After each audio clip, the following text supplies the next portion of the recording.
tām elektriskām fūram Eiropa nav gatava. Jo visi jau pieraduši šī laika čatoties telefonā, ja? Tu pamēģini parunāt ar klientu, pazvanīt, satikt, tu vari prasīt 10 reizes, viņu neizkraus. Teica 4 pa dienu izkraus, 4.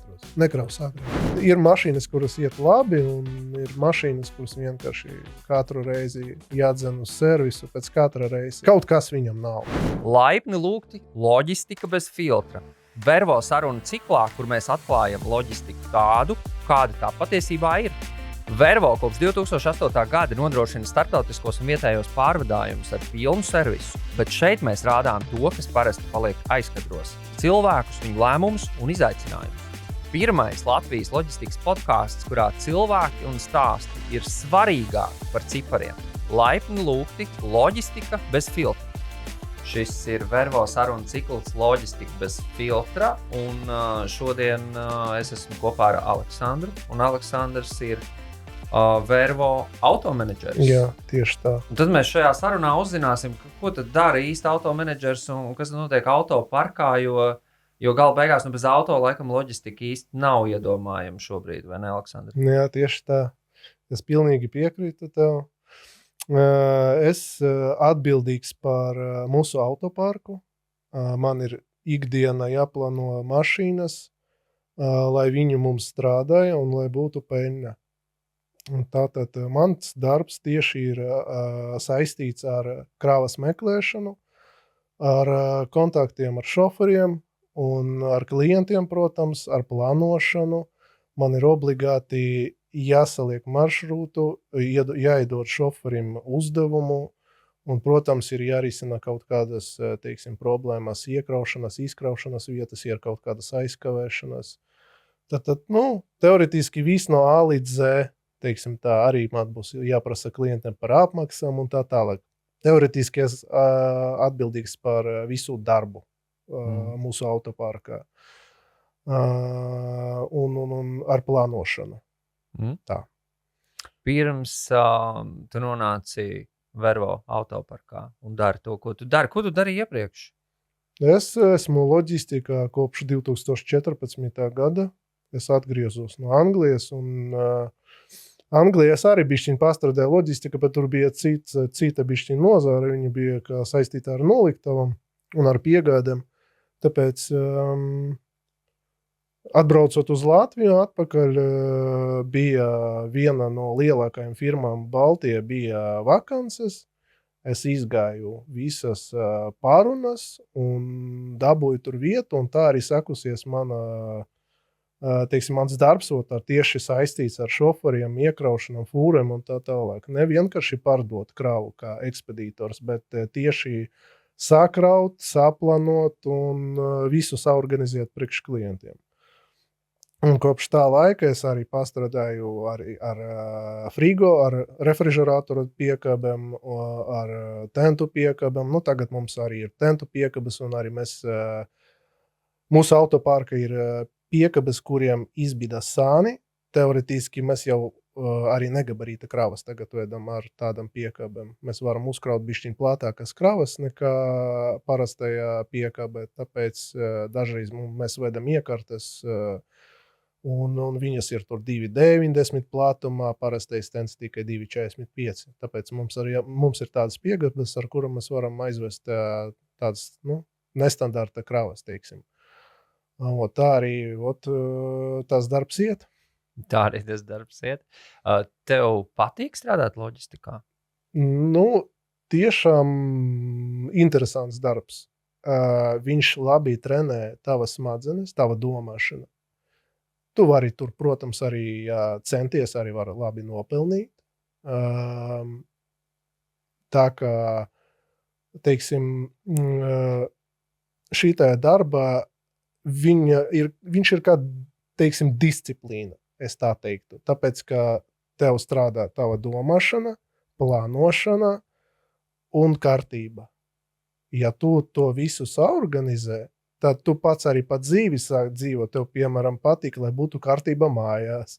Patīk, lai būtu viss saplānots. Ja tu kaut kur brauc, saplānoji sev aizbraukt uz Igauniju, tad tev viss maršruts ir saplānots. Tad nav tā, ka es nezinu, apstājos benzīntanku un nezinu, uz kurien man braukt. Vai es man braukt uz startu vai uz tālienu, nu tas ir tā, ka piemērs. Bet, nu jā, tiešām ļoti laba disciplīna. Un ir ļoti interesants darbs.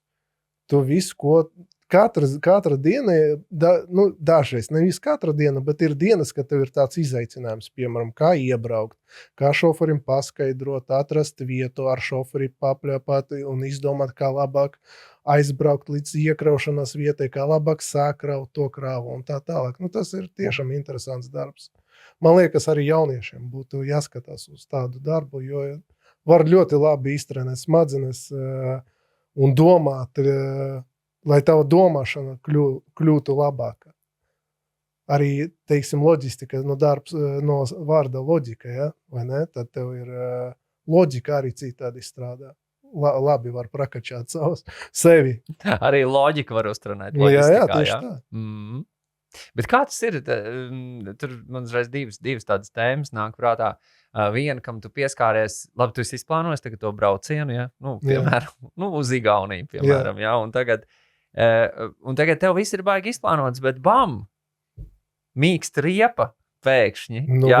tur vai arī bam! sākās. tad arī sākās tad arī tas izsaukums, ka, teiksim, tavas dzīves jāsaka domāt, kā to situāciju salabot. Ja? Piemēram, bija tā, ka mums šoferis brauc un uz autobāņa nospraga riepa un tu nevari tur aizbraukt kaut kā, tad jāsauc servisu. Ja?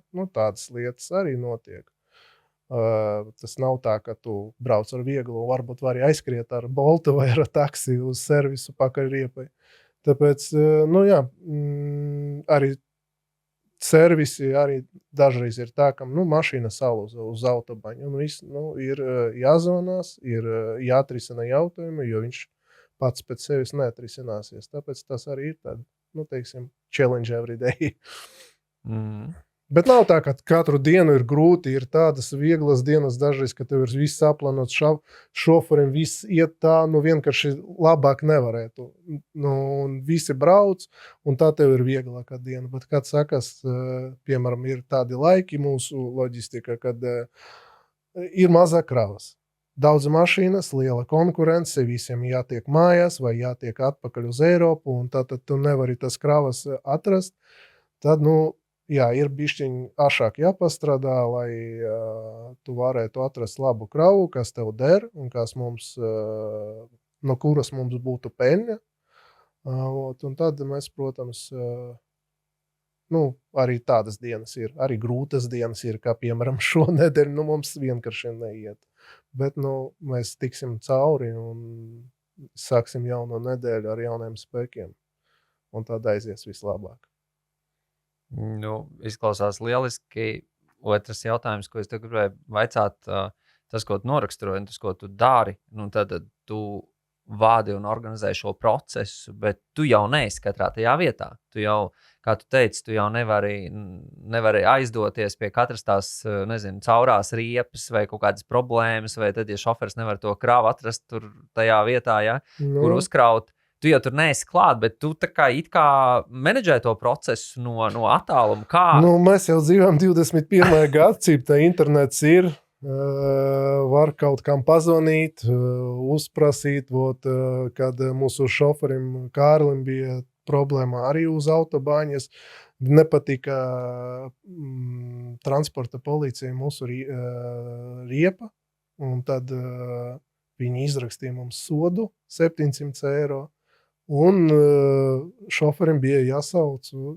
Mēs paprasīju, lai tas inspektors vismaz iedot kādu numuru vai pazvanu, lai atbrauc, mēs jau samaksāsim par to, ka viņi nomainīs tur atbrauks tur riepu. Kaut kā sanāca pierunāt viņus, lai viņi izsauca poliski parunai, jo es pats māku arī bišķiņ poļu valodu runāt, bet kad vajag tādu grūtāku problēmu izteikt, tad es nevarētu slengā kaut ko sarunāt, piemēram, lai pagaidiet tur mūsu mašīnu iekraušanas vieta vai lai tur izkrāvā vai sarunāt kaut ko, to es varu, bet es nevaru, teiksim, tādas grūtākas lietas tur izskaidrot, kas notika, kur tas notika un tā tālāk. Nu jā. Tāpēc paldies tam policistam, ka viņš palīdzēja izsaukt. Jā. Nu, piemēram, tagad jau arī katrai firmai, mašīnai, piemēram, Scania, Volvo un pārējiem, viņiem jau ir savs servis internacionāls. Jā. Tu vari pazvanīt viņiem, viņi var, teiksim, tur tev palīdzēt. Vai viņi skatās vispirms kāda problēma, mašīna labi, ja ir riepa, tad viņi sauc busiņu, kurš nomaina riepu. Ja ir kaut kāda grūtāka problēma, tad jau viņi sauc tur vai nu servisu, vai nu vikingu, kā mēs saucam to lielo mašīnu, kas var visus aizvelkt uzreiz līdz servisam un ķēgāču ar piekabi, ar kravu. Viņas ļoti daudz zirgspēki. Tāpēc, tagad jau var visu sazvanīt, sarunāt, tikai vienkārši tas ilgāk notiek. Un tu neko nevari ātrāk to visu sadarīt.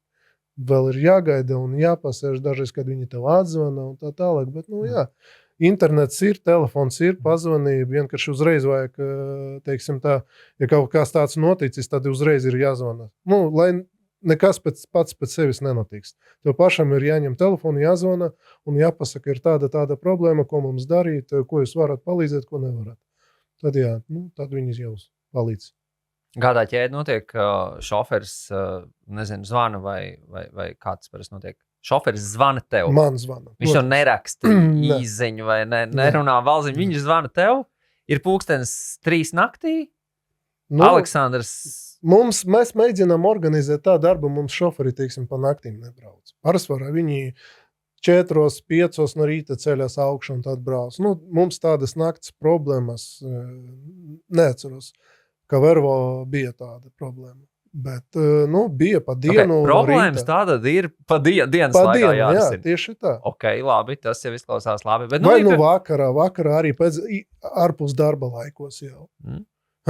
Tad jau tik un tā tie servisi, viņi, nevis servisi, bet tie kontakti, kurus mums dod Volvo servis, piemēram, viņi strādā 24/7. Ja tev brīvdienas kaut kas noticis, zvani droši viņiem, viņi tur palīdz kaut ko saorganizēt. Mums bija tā, ka man sestdien pa dienu vienkārši mašīna saluza, un mēs pazvanījām, un viņi mums organizē tur servisu, un viss kārtībā. Salaboja mašīnu un turpinājām ceļu. Tā kā, viņi jau visu laiku uz telefona ir. Mm-hmm. Un cik lielā mērā tā ir tava atbildība sakārtot šo kaut kādu problēmu, un cik lielā mērā tā ir šofera atbildība? Kā jūs to tur sadalāt? Uzreiz, ja kaut kāda problēma notiek, tad šoferis zvana man, es zvanu direktoram, un mēs abi kopā ātri izdomājam, ko darīt. Un tad jau turpinām atrisināt to problēmu. Tad es zvanu uz tiem servisiem un tā tālāk. Bet, šoferis uzreiz mums ir tā, ka ja ir kaut kāda problēma ar tehniskā, tad šoferis ziņo. Ir kaut kāda problēma ar iekraušanu, izkraušanu, šoferis arī ziņo. Tātad, viņš var, ja piemēram izkraušana ilgi jāgaida, viņš ziņo, teica, šodien te visu dienu stāvēsim. Tur es nekādīgi nevaru ietekmēt. Ir vietas, kur var ietekmēt, tur paprasīt laipni, bet ir vietas, kur tu neko nevar ietekmēt. Tu vari prasīt 10 reizes, viņi neizkraus. Teica 4 pa dienu izkraus, 4. Nekraus agrāk. Tāpēc, mums ir tā norunāts ar visiem šoferiem, ja ir kaut kāda problēma, tad ziņo. Ja ir liela, milzīga problēma, ziņo uzreiz, ja tevi tur šodien neizkraus, uzraksti SMS, neizkraus, tu jau neko nevari pateikt. Tagad Eiropā, Vācija, visur jau paliek tā, ka viņiem tas darbs, viņi mierīgi attieksme tā tik mierīga. Viņam vienalga, jāiet 3 mājās, ja tu atbrauc 2:30, tad neizkraus jau līdz rītam jāstāv. Un tu nevari ietekmēt. Tāpēc, mēs, teiksim tā, man patīk, mūsu firmā ar šoferiem kontakts ir labs. Ja viss iet labi, neviens... Kontakta nav. Neviens neko nezvana, viss brauc, katrs aizņemts ar savu darbu. Es varu pildīt savus citus pienākumus, šoferis mierīgi brauc, viņam labi iet, un viss mums nevajag tur izdomāt sev kaut kādas problēmas. Protams, problēmas nevajag izdomāt, bet problēmas rodās. Pat ja mēs negribam, kaut kādā brīdī. Bet kas varbūt tavā pieredzē ir tās biežākās lietas? Kas rodās, kas tās loģistikas ķēdes tehniski tur grauj nost? Tu jau minēji tur dažus kaut kādus gadījumus, bet varbūt, padomājot par tavu gadu pieredzi, kas ir tas, kas visbiežāk notiek? Visbiežāk tas, kas man bišķiņ kaitina, tas ir... tehniskais stāvoklis mašīnām, kā mēs dzīvojamies pa servisiem. Tas bišķiņ traucē darbību, jo mēs gribam plānot, lai mašīnas brauca, bet atbraucu uz Latviju, tikko iebraucu Latviju, atkal kaut kas notiek, atkal jādzen uz servisu, un tu nezini, vai viņi sataisīs, kamēr šoferis taisa pauzi mājas, vai nesataisīs.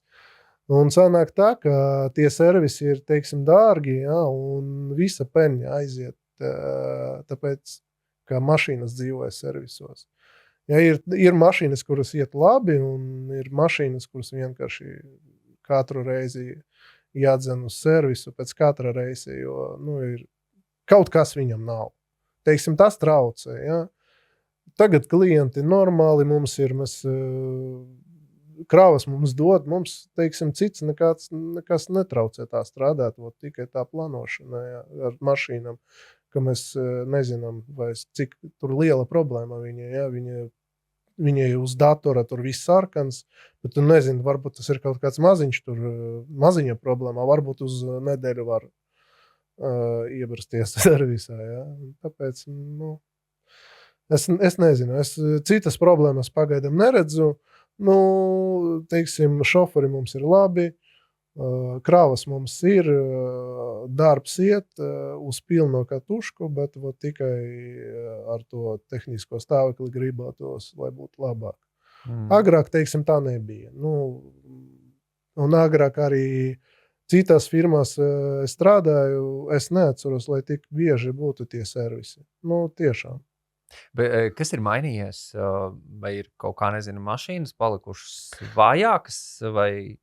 Iespējams, manuprāt, tā kvalitāte bišķiņ palika vājāka. Es negribētu teikt, bet man liekas, ka visiem jau gribas pelnīt naudiņu, katram ražotājam un tā tālāk. Es domāju, ka ir tā domāts, ka lai viņi ilgi tā nestrādātu priekš tevis, Tāpēc, ka, lai tu katrus 5 gadus tu pirki jaunas. Varbūt tas ir biznes, varbūt tāds, varbūt arī kvalitāte.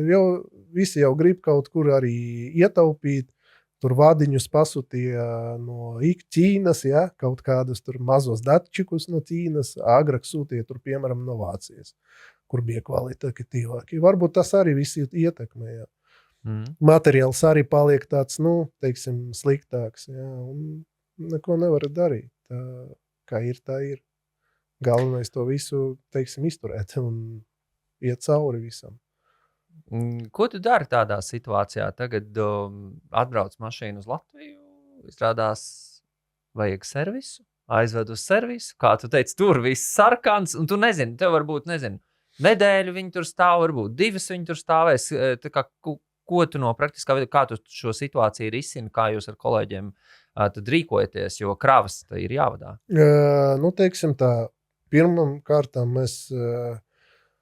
Ja mums zvana un saka, ka ir liela problēma, tad mēs brīdinām klientu. Vai klients ir gatavs tur pagaidīt vairāk dienas, kamēr mēs savāksim to kravu, vai mēs pārplānojam uzkraušanu. Ar citu mašīnu, ar citu šoferi sarunām, paskatāmies, kā var samainīt, lai būtu visi priecīgi. Gan klients, gan saņēmējs, gan arī šefs un, protams, lai mēs nepievīlam klientu. šī te gadījumā tikai tā. Nu, ja klients tur, teiksim tā, saka, ka ļoti vajag tagad, tad, protams, mēs ņemam citu firmu un dodam viņai kravu. Citādi variantu vairs nav. Mhm. Un otrs jautājums domājot par tehnisko stāvokli vispār autoparkam. Cik liela loma ir šoferim tajā? Vai, piemēram, ja 2 dažādi šoferi brauc ar vienu un to pašu mašīnu, vai tā mašīna tā kā tehniski funkcionē savādāk kaut kādā brīdī? Mums katram šoferim ir sava mašīna.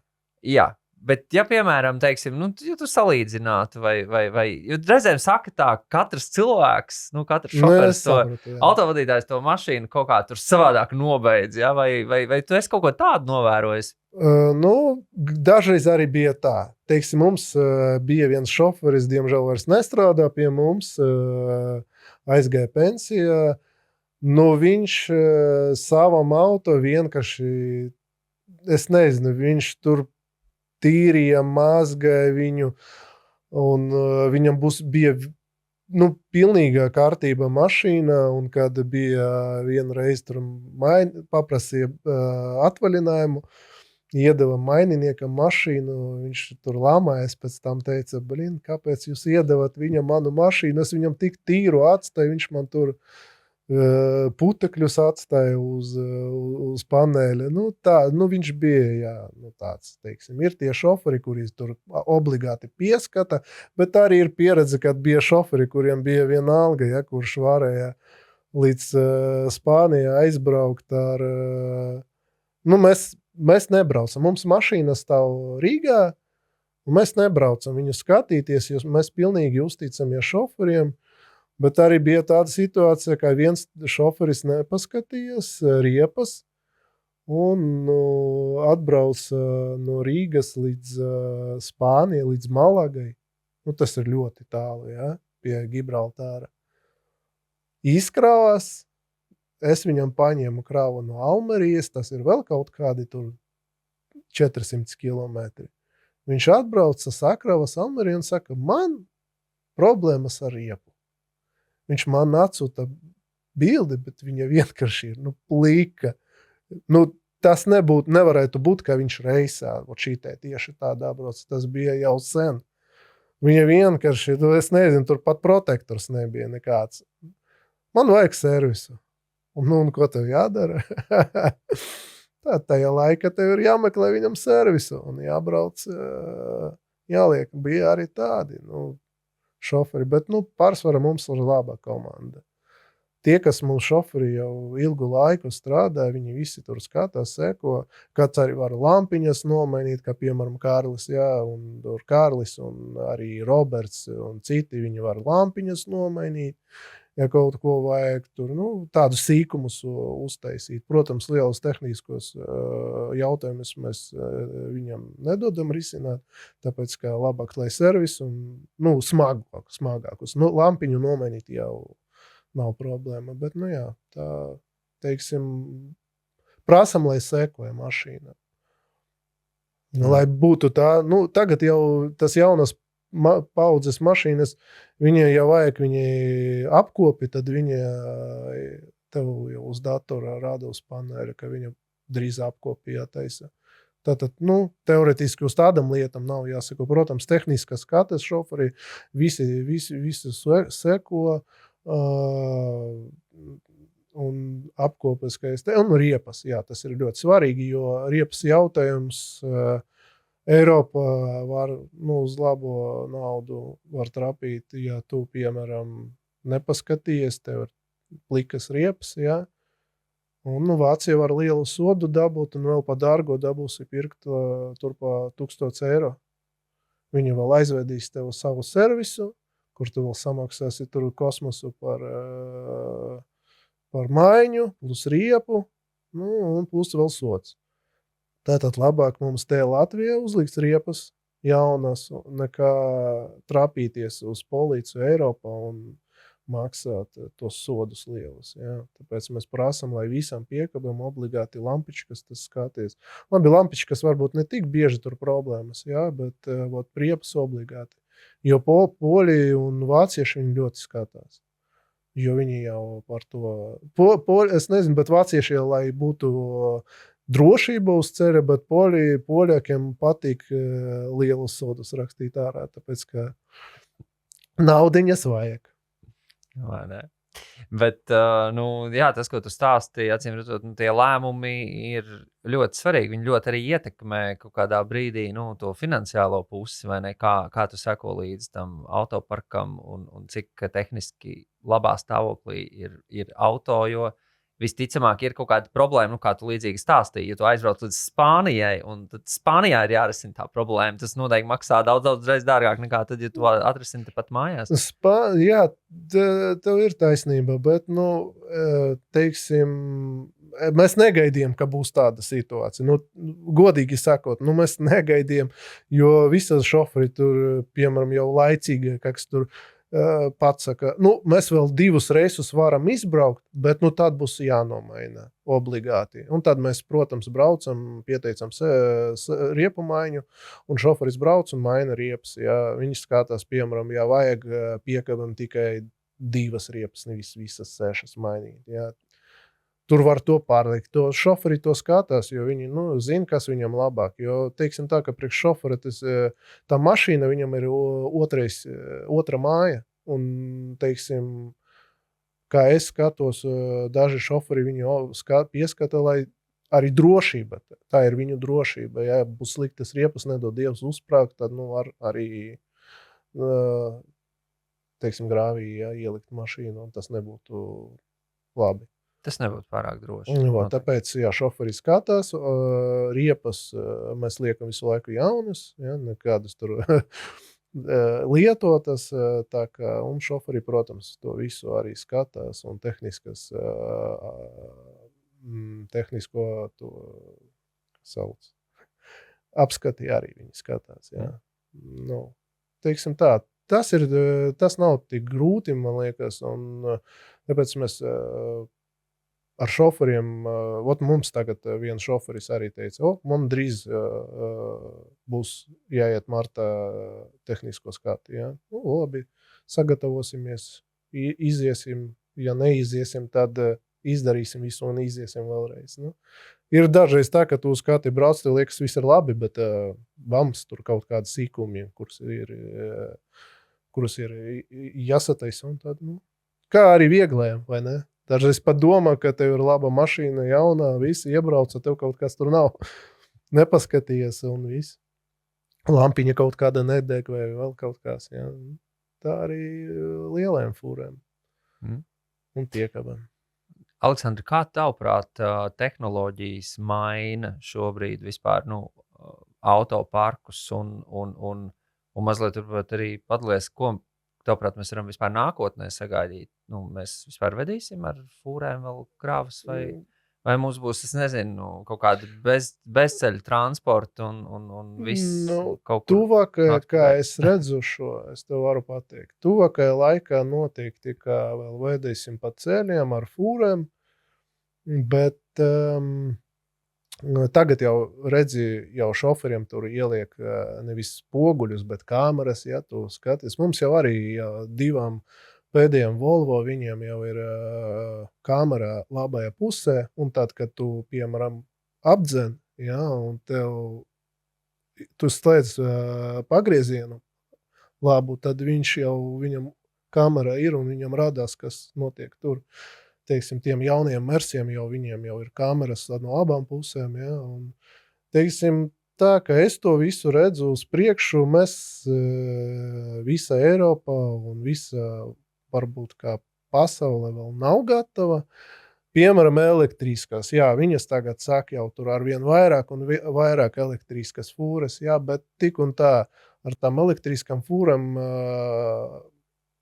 Eiropa nav gatava, jo nav vēl tik daudz parkingi, kas ir aprikoti ar to, lai viņu uzpildītu, to bateriju. Ja? Tāpēc, varbūt 10 gadu jautājums, kā varbūt viņi brauks jau pārsvarā elektriskās, bet arī dīzeļdegvielas arī vēl brauks. Ja? Bet tās visas vecās mašīnas viņi novāks. Tas eiro klases, kas ir 1, 2, 3, 4, 5, 6. Ja? Tagad mums visas ir eiro 6 autoparkā.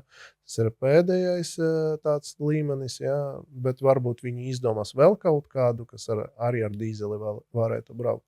Bet pēc tam būs, varbūt, ka mākslas intelekts vadīs tās fūres. Ja? Amerikā jau ir pieredze viņiem ar to. Amerikā jau tie naftas lielas kompānijas, viņi tagad atlaiž šoferus, tāpēc, ka viņiem tas fūres no tur, kur viņi Tehasā, tur, kur viņi kačā naftu, ja, no tās kačalkas līdz savām noliktavām, viņi jau ar mākslas intelektu ved mašīnu, nevajag šoferi vairs. Viņi mākslas intelekts vādā mašīnās. Viņi pieslēgušies pie kaut kādas tur sistēmu, viņam izdomāja IT nodaļu. Un tātad tās mašīnas viņa braukā bez šoferiem. Bet varbūt iespējams arī pēc kaut kādiem 30, 50 gadiem arī tas pats būs. Nevajadzēs šoferus. Vajadzēs cilvēkus, kuri sekos tam mašīnam, teiksim tā, bet varbūt tie paši šoferi, kuri iemācījušies un zina, kā viņu pārvadīt to mašīnu, lai, ja, piemēram, tev sistēma nokritīsies, tad tas šoferis varētu iesaisties un aizvest, un lai viņš varētu sekot tam mašīnām. Bet, pārsvarā es domāju, ka vairs nebūs arī šoferi vajadzīgi. Bet tas ne tik ātri. Tas mazliet vēl laiks Mums vēl vajag sagatavoties, kamēr viņi saliks visos valstīs parkingus, kur varēs uzlādēt elektrisko mašīnu, pēc tam tad viņi apstrādās tās lietas ar mākslas intelektu, un tad varbūt pēc 50 gadiem redzēsim vienkārši, ka tik fūras, ja varbūt redzēt filmu tādu iRobot ar Will Smithu, tur bija fūras bez šoferiem. Varbūt arī tā būs. Pēc tam jau redzēs, varbūt arī krāvas lidostā. Ko Ilons Masks izdomās, mēs nezinām. Viņš jau grib pēc 10 gadiem uzbūvēt uz mēneša to jau pilsētu kaut kādu. Tā kā viņam ir plāni kaut. Tur varbūt vajadzēs kaut ko vest. Vajadzēs produktus edamo un visu ko. Jo, teiksim tā, tas ir tas pats, ka ir cilvēki, iedomājas, tur dzīvo indiešu tajā okeānā kaut kāda mazā salā. Viņam jau arī jāiet kaut kādas lietas, jāved uz turieni. Kaut kā jau viņi piegādā uz turieni, tāpat būs arī kosmosa kaut kāda piegādas. Jā, ēdamais, dzērieni un tā tālāk. Jā, varbūt mums būs tāda nākotne. Bet ne tuvajā laikā. Ļoti interesanti aina, bet katrā ziņā kravu pārvadājumu un fūras joprojām ir un būs uz ceļiem viennozīmīgi. Es domāju, ka tas ir, tas bija visu laiku. Pirms mūsu ēras arī bija piegādes, tikai viņi piegādāja ar zirgiem, ja, visus produktus. Kādam veda vīnu no Itālijas uz Eģipti, ja, un tā tālāk. Kaut kā viņi jau piegādāja tās visas lietas. Tāpēc man liekas, tas ir biznes, kamēr mēs visi te cilvēki būsim šitā visumā, tad arī būs transporta un loģistika pakalpojumi visu laiku, tā man liekas būs. Jo visiem vajadzēs ēst, dzert un dzīves visādas lietas, apģērbi jāpiegādā visa pasaulē. Būs arī varbūt kosmosa citas pasaules, būs arī jāpiegādā uz turieni. Arī viens nezina. Tieši tā. Jā, runājot par pasauli, kā šobrīd mainās situācija attiecībā uz dažādām valstīm, dažādiem reģioniem pasaulē, vai tu, teiksim, jūti savā darbā, ka ir kaut kādi ierobežojumi, vai ka ir, piemēram, vieglāk to darbu organizēt kaut kādā vienā reģionā, un tad ir kaut kur iespējams varbūt ļoti grūti vai neiespējami, vai kas arī tehniski ir daudz sarežģītāk, ar ko arī, piemēram, tu strādā? Teiksim tā, ka mēs strādājam no Baltijas valstīm uz Eiropu un atpakaļ uz Baltijas valstīm, mums ir tāda teiksim, pietrūkst importi. Jo liela konkurence, ja, agrāk, kad bija vairāk kravas no Eiropas gāja uz trešajām valstīm, tad bija tā, ka tev zvanīja klienti un prasīja, lai tu pa vienu nedēļu tur 50 mašīnas no Barcelonas iedevi, ja, ar vīnu uzkraut. Tev tā tik daudz nav, bet bija ļoti lieli apjomi. Tagad bišķiņ samazinājās. Nevis bišķiņ, bet krietni samazinājās.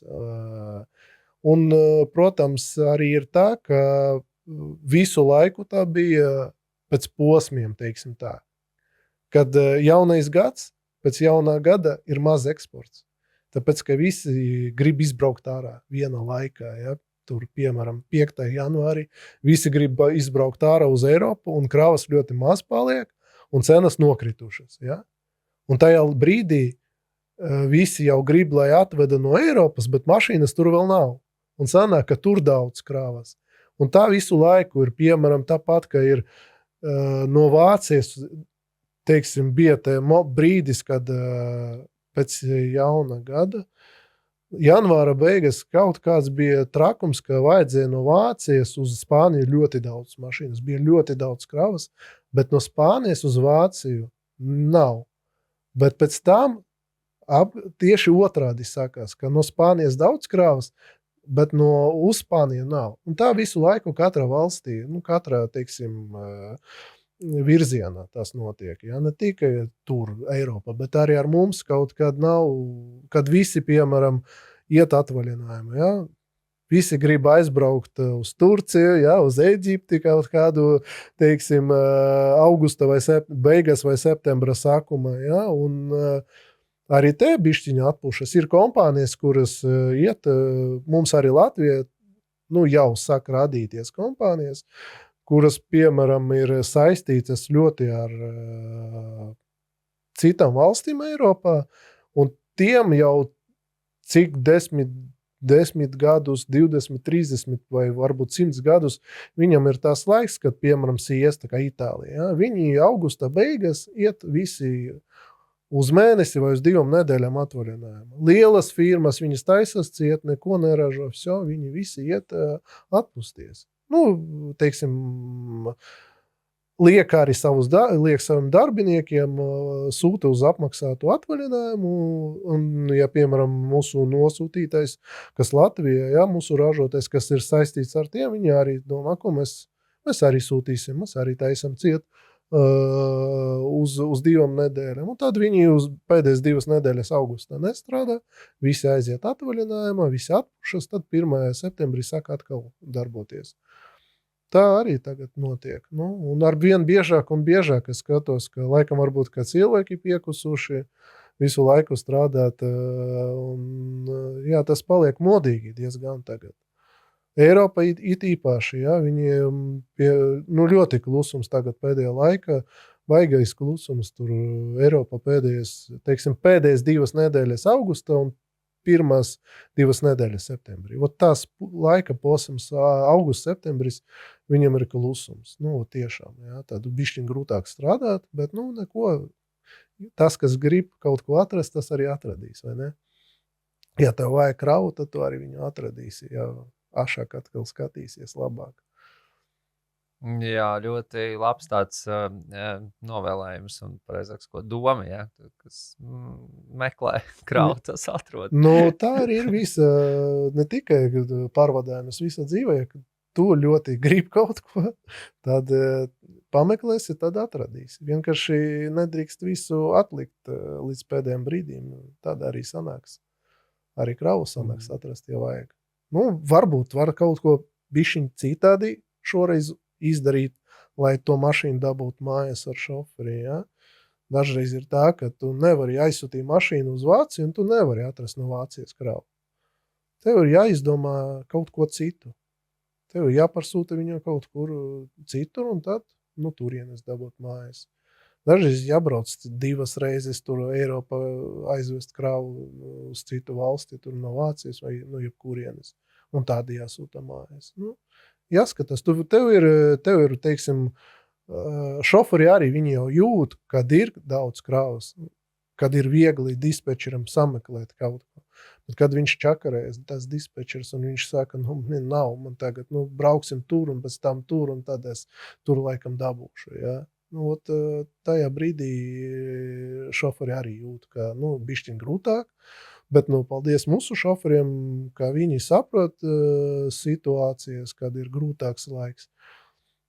Bet arī, kad ir vieglāks laiks, tad arī. Pēdējais laikā, kā es teicu, kravas palika bišķiņ mazāk, tāpēc, ka daudz kompānijas, kuras strādāja uz trešajām valstīm, viņi tagad esot atnākuši atpakaļ, un viņi brauc uz Eiropu, ja, un no Eiropas uz mājām, un tāpēc konkurence bišķiņ pieauga, teiksim tā. Un tāpēc mēs tik un tā mēs meklējam to variantu, kā labāk atsūtīt mašīnu mājās. Kā tu teici, Aleksandr, paldies ne tikai šoferiem, bet paldies arī tev, gan par to darbu, ko tu dari, gan arī par šo sarunu. Varbūt noslēgumā ir kaut kas, ko tu vēl gribi pateikt, varbūt kāds novēlējums tiem, kuri vispār varbūt domā vispār par loģistikas nozari un domā par to, hei, bet varbūt tas ir arī kaut kas man. Jā, es domāju, ka ja tiešām tu gribi sākt darbu loģistikās nozare, tad es domāju, ka jābūt nopietnai attieksmei. Tu nevari tur necelt telefonu pēc 5 aiziet no darba. Ja? Atbildība ir bišķiņ augstāka, bet arī, teiksim, pieredze laba. Kas ir ļoti svarīgs, manuprāt, kas ir ļoti svarīgs, tas ir kontakts ar cilvēkiem. Tu šitajā laika, kad tu strādā, teiksim, teoretiski mācies psiholoģiju. Ja? Kā ar cilvēkiem runāt. Ir impulsīvi cilvēki, ir tie, kas saprot, kad ir grūtas situācijas, ja? Bet tas kontakts, jo visi jau pieraduši šitā laika čatoties telefonā, ja? Tu pamēģini parunāt ar klientu, pazvanīt, satikt. Ir tie klienti tādi, kuri tev paliek pēc tam par draugiem, ja? Un jūs kopā strādājat, un abi uzņēmumi aug. Ja? Man arī ir tādi, man ir partneris, mēs strādājam, daudz baigi nevedam, bet viņš jau pievienojas pie man un manai sievai. Mēs aizbraucam uz Tallinu, kad bija trakšau. Tur agrāk bija tādi lieli notikumi, kad visi brauca, visas fūres no Skandināviem, skaistas ar tuningiem. Tur viņi tajā lielajā parkā, kur viņam koncerti notiek, es aizmirstu, kā saucās. Uz to visu parku sabrauc, tur daudz fūres tik skaistas ar aerogrāfiju. Pat NATO te bija kara mašīnas, mēs tur arī vazējāmies pa viņiem, bija forša pieredze. Ja? Tad, un viņš kopā ar savu sievu aizbrauc kopā ar mums. Un tā, kopš tā laika jūs jau paliekat nevis kā klients vai partneris, ja? Bet jūs paliekat jau kā draugi. Un tas ir ļoti forši, un ļoti forši, ka tu satiec cilvēkus, ja, jaunus, tev parādās kontakti. Tu varbūt, ja tu esi jauns tagad un tu izdomāji kaut kādu savu biznesu, tad tev ir kontakts, tu jau zini, tas nodarbojas, piemēram, izdomāji, tev nezinu, māju sev uzbūvēt arī, ja, tur, tas man ir klients, kurš tur pārdod tos dēļus vai, teiksim tā, tad var ar to, tas pārdot blokus, ar to var sazvanīties. Tev sanāk jau kontakts iet, un tava dzīve parādās jaunie, teiksim, cilvēki, kuri varbūt var ietekmēt arī uz tavu dzīvi. Ja, tāpēc es domāju, ka tā psiholoģija un satikt jaunus cilvēkus savā dzīvē, tas ir ļoti forši. Jā, varbūt nav tik viegls darbs, ļoti daudz ir jāpadomā, bet rezultāts pēc šitā visa, kas var būt priekš tevis, ir labs, diezgan liels, to, ko tu saņem no šitās nozāres. Teiksim tā, ja. Un arī ko novēlēt mūsu skatītājiem, lasat grāmatas cilvēki. Ļoti daudz lasat grāmatas, tas arī palīdz jums palikt labākajiem, un tad arī galva labāk strādās. Aleksandr, liels paldies tev par novēlējumu. Es pievienojos, lasiet ne tikai grāmatas, bet arī skatieties Vervo sarunu ciklu Loģistika bez filtra. Jo ir gaidāms arī jaunas epizodes, kurās mēs tad vēl atklāsim citas loģistikas nozares aizkulises. Noteikti būs interesanti ar ļoti interesantiem sarunu biedriem. Tā kā piesekojiet un palieciet kopā ar mums. Tiekamies!